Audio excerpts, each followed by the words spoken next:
네 번째입니다. 네 번째. 네 번째는 공매 물건입니다. 공매 물건인데 여기 보게끔 되면 토지 건물 13분의 2 지분 매각입니다. 13분의 2 지분 매각. 제가 오늘도 한 3분의 1 정도는 지분으로 나온 것이 있는데, 지분은 시간이 오래 걸릴 수도 있지만은 대부분이 빠른 시간 내에 끝낼 수 있는 장점이 있을 수도 있고, 그 다음에 작은 돈으로 투자할 수 있다는 장점도 있는데, 단점은 애를 써서 권리분석에서 다 해놓고 나서 입찰에 들어갔더니 공유자 우선 매수가 들어와서 뺏길 수도 있다는 것은 단점일 수가 있는데, 저는 그걸 단점으로 보지가 않아요. 경매로 투자를 했을 때 제일 나쁜 것이 낙찰을 받고 난 다음에 묶이는 것이 나쁜 것이지, 낙찰 못 받는 거는 난 나쁜 거라고 안 봅니다. 왜냐면 낙찰 못 받는 것은 그날 일당 하루 일당만 날아가는 거예요. 근데 낙찰 받아놓고 안 팔리게끔 됐을 때는 그 돈이 뭔다? 더 좋은 물건을 투자할 것이 나왔는데 투자를 못하기 때문에 그것이 시간이 오래 걸릴수록 크게 어떻게 한다? 좀 안타까움이 많이 드는데, 공자 우선 매수 들어와서 낙찰을 못 받았다고 해서 나쁜 거는 아니라고 보는다, 이런 얘기죠. 그렇지만 낙찰 받았을 때는 해결이 다 되고 작은 돈이라는 것은 좋기 때문인데, 자, 지분 경매에서는 제가 제일 먼저 뭘 봐야 된다 그랬죠? 우리는 지분 경매의 경우는 어떤 분이 그러더라고. 아니, 교수님, 건물을 그래도 13분의 2 지분을 사서 그때 뭐에다 써먹어요? 그러는데, 내가 써먹으려고 사는 것이 아니고 뭐 하려고 사는 거야? 팔려고 사는 거죠. 그럼 누가 사느냐?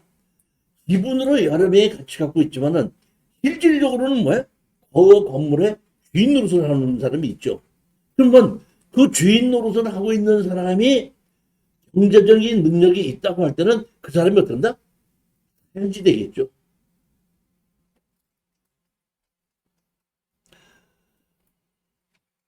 경기도 평택시 오성면 양교리에 660하고 664 토지와 건물이 있는데, 토지와 건물의 13분의 2 지분 매각입니다.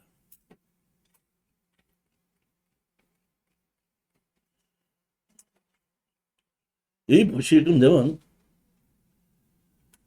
2번 곽재분 지분 전부를 농업법인회사에다가 든다? 증여를 했죠. 증여를 해서 이 갖고 있는데, 증여를 하기 전에 수원세무서와 천안세무서에서 압류를 했습니다.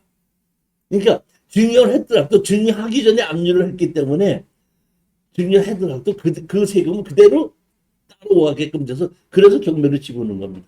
그러니까 주인으로서 봤을 때는 이 곽재근이라는 분이 이게 세금을 안 냈기 때문에 문제가 될 수 있겠다 하니까 빨리 이름을 바꿔놓자 했는데, 세금은 압류 날짜가 아니고 압류를 하지 않았어도 압류 날짜가 아니라 세금 발생 날짜로 보거든요.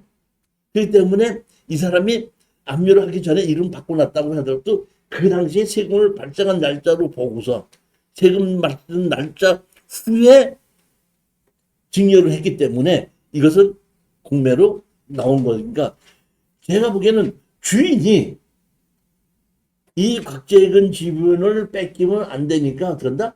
어떻게든지 안 뺏기려고 노력했던 것이 나오는데 경매로 집어넣죠.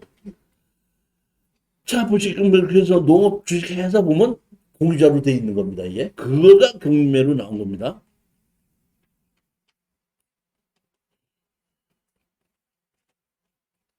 요렇게 된 땅에 여기 있는 집이거든요. 요 집입니다. 요 땅에 여기 진입도로가 이렇게 보이죠?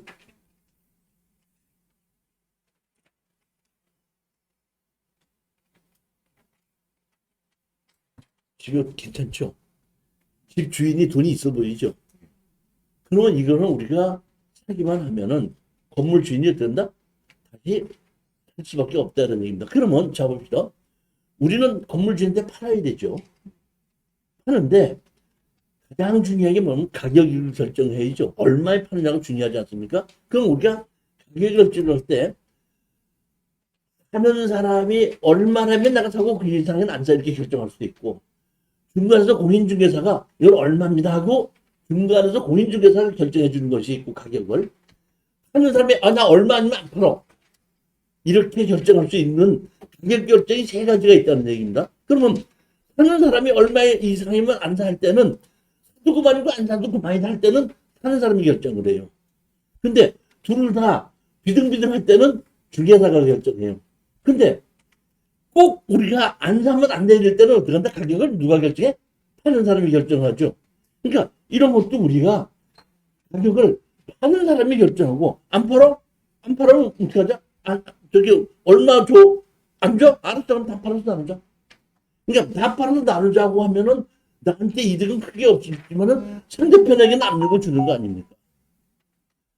그럴 수 있기 때문에 기분 경매가 투자가 빨리 회수가 되고 좋다는 거기 때문에 기분 경매에서 가장 중요한 것은 주인 노릇을 하고 있는 사람이 내 지분을 다시 살 수 있는 경제력이 있는가만 없는가만 보고 경제력이 있는 사람이 주인 노릇을 한다고 할 때는 하는 거에 크게 걱정을 안 해도 된다. 그런 얘기.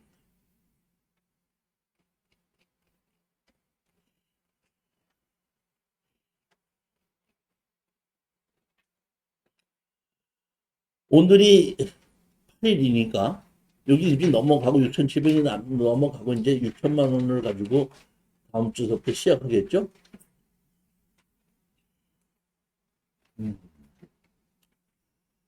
지역별 협력 중개사 모집합니다. 제가 이렇게 하고 있는데 우리 수강생이 또는 제가 이걸 봤을 때 아파트나 이렇게 시내에 있는 부동산은 감정 가격이 거의 맞는데 그렇지 않고 땅인 경우에 떨어져 있는 경우에는 또 좀 변두리에 있는 것은 감정 가격이 의심스러운 게 많거든요. 그렇기 때문에 그러한 감정 가격에 대해서 정거를 알 수 있게끔 그 다음에 우리가 낙찰 받으면 기분이든지 이럴 때는 또는 건물 주인한테 팔고 나올 수 있을 때는 걱정이 없지만은 그렇지 않고 공인중개사한테 팔아야 될 때는 우리는 그쪽에 연구가 없기 때문에 팔 때 불편하거든요. 그렇기 때문에 제가 지역별 협력 중개사를 모집을 해서 우리 낙찰자와 같이 협력을 해서 할 수 있도록 지금 하고 있다는 얘기입니다. 지금 한 8, 9분 정도가 지금 지역별이 있는데 아직도 없는 곳이 많이 있어갖고 조금 그런 분을 좀 더 모집을 하려고 지금 준비 중에 있습니다.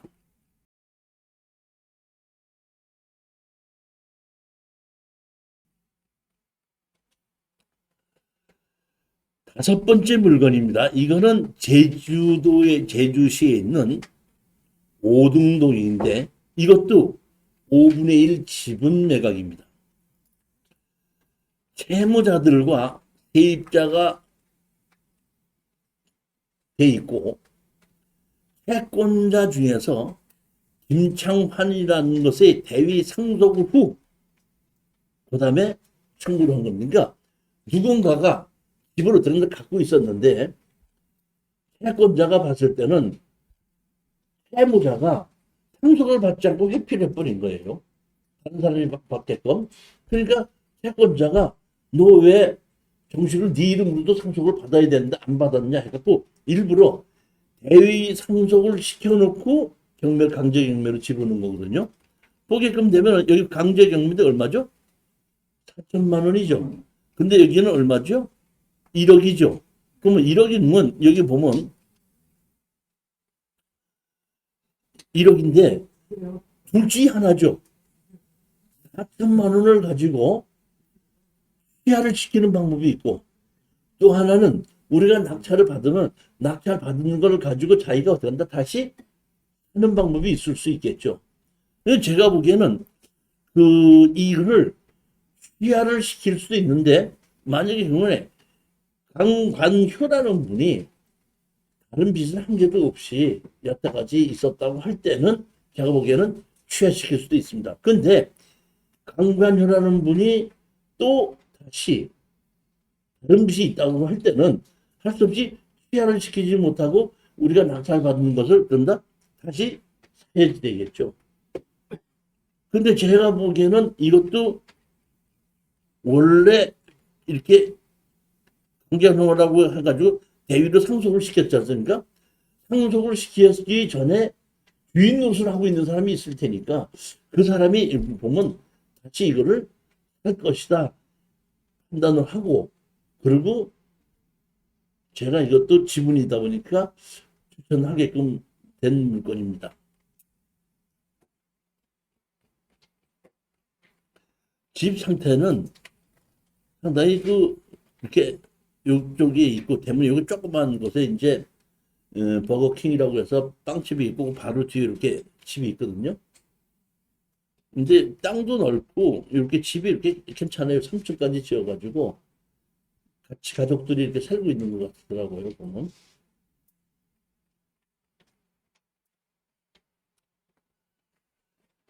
여섯 번째 물건입니다.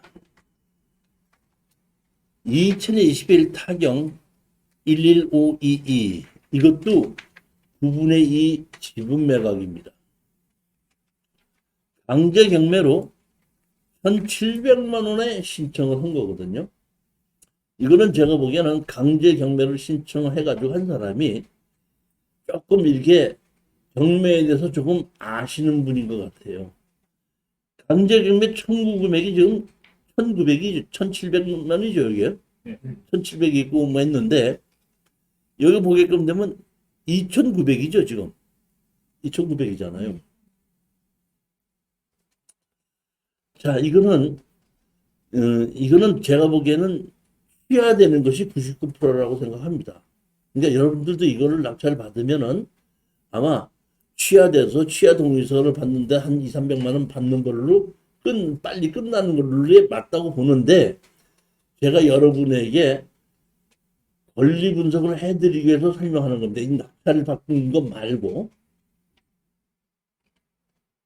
여기 세입자가 6천만 원에 40만 원을 지금 내고 있죠. 이 시골집에 6천만 원에 40만 원을 낸다는 얘기는 시골에서 상당히 비싼 겁니다, 이거.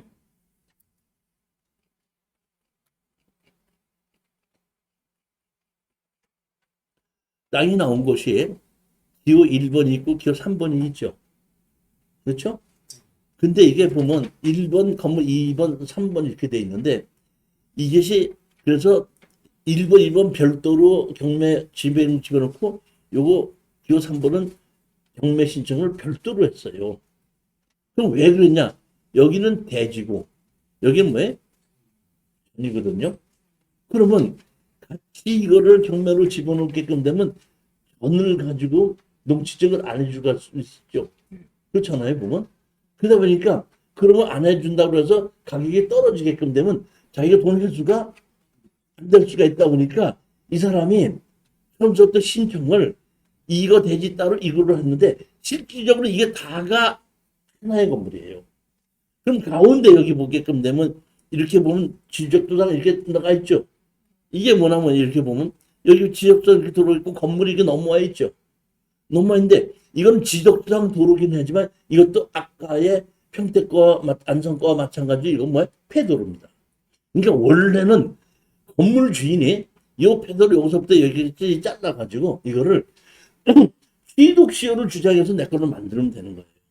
그렇게 하고 여기 안에 전도, 근데 여기 건물이 합법적인 건물이 있기 때문에 같이 지목변경으로서 대지로 만들어서 이걸 한 필지로 만들어 놓는 것이 원칙인데, 제가 보기엔 여기에 어떤 분이 옛날부터 살고 계시다가 자식들이 상속을 받아가지고 이런 펜션으로 지금 세를 주고 있는 것 같아요. 그러니까 이런 것을 할 줄 모르다 보니까 이걸 그대로 둔 거예요. 여기 보면 이 도로가 전부 다 연결이 돼가지고 국유지로 돼 있죠. 건설교통도 도로로 돼 있죠. 근데 실질적으로 이쪽은 실질적으로 도로를 쓰고 있고 이쪽에는 폐도로라는 얘기입니다. 폐도로. 여기 보면 항공사진 보면 이것이 한 필지는 건다 원래는. 이 집하고 이 집하고 하는데, 자 보시게끔 되면 요 집이 있고 여기 창고 같은 것이 있죠. 그러니까 요 가운데로 뭐야? 지금 폐도로가 지나가고 있는 거예요. 그러니까 이거는 실제로 한마당에서 같이 쓰고 있는 거거든요. 근데 제가 보기엔 이거는 한 700 얼마이기 때문에 지분이기 때문에 6천만 원에 40만 원씩 받을 수 있는 펜션을 1,000 얼마 때문에 다니진 않겠죠. 이거는. 그 때문에 이거는 취하가 된다고 보는 것이 맞는 건데 제 얘기는 만약에 취하가 안 된다고 하더라도 우리가 땅을 봤을 때 이렇게 됐을 때는 권리 분석이 이렇게 되는 거다는 걸 제가 설명을 드린 겁니다. 이렇게 집이 있죠. 그리고 항공사진에 보실 건데 이게 뭐야? 민박으로 되어 있죠. 민박으로 되어 있죠, 이것이. 그러니까 제가 보기엔 이거는 6천만 원에 40만 원에 누가 세를 얻어갖고 그 사람이 여기저기 연락을 해서 민박을 주면서 어떤다? 수익을 올리는 사람이 따로 얻어갖고 있는 겁니다.